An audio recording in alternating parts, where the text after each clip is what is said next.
කොල්ලනේ මේ කතාව දැක්කද?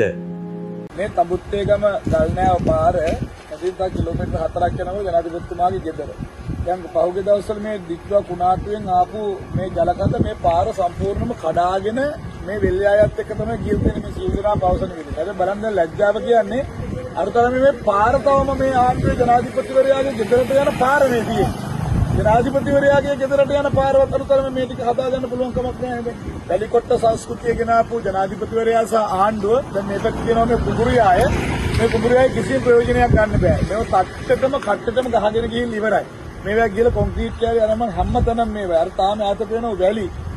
සම්පූර්ණම කුඹුරු වැලි වලින් යට වුණා. ඒ වැලි ටික අයින් කරගන්න දෙන්නේ නැහැ. ගොවියට සම්පූර්ණ අසාධාරණය කරලා පාරක් හදාගන්න බෑ, පාලමක් හදාගන්න, බෝක්කුවක් හදාගන්න ඕම තියාගෙන තමයි ජනාධිපතිවරයා මේ රටක් හදන්න කතා කරන්නේ. බොහොම කනගාටුයි මම අනුරාධපුර දිස්ත්‍රික්කයේ හැම තැනම ඇවිදිනකොට මේක තමයි තත්ත්වය. ඒ නිසා කැඩිච්ච බිදිච්ච කෑලි කොටස් ටික ශේෂ වෙච්ච ටික හදාගන්න බැරි ආණ්ඩුව ජනාධිපතිතුමාලයි බොහොම පැහැදිලිව මතක් කරනවා රට හදන්න කලින් තමන්ගේ ගමේ ගෙදරට යන්න තියෙන පාරවත් අතර මේ කොටස අපිට හදලා පෙන්නන්න තියෙන නිසා ඕක තමයි තත්ත්වය. මේ ගොවියන්ට චෙක් ටික දීලා නැහැ, දුන්න චෙක් ටික රිටර්න් කරගත්තා. රුපියල් 50000 දෙන්න ඕන අයට තවම 25000යි දීලා තියෙන්නේ.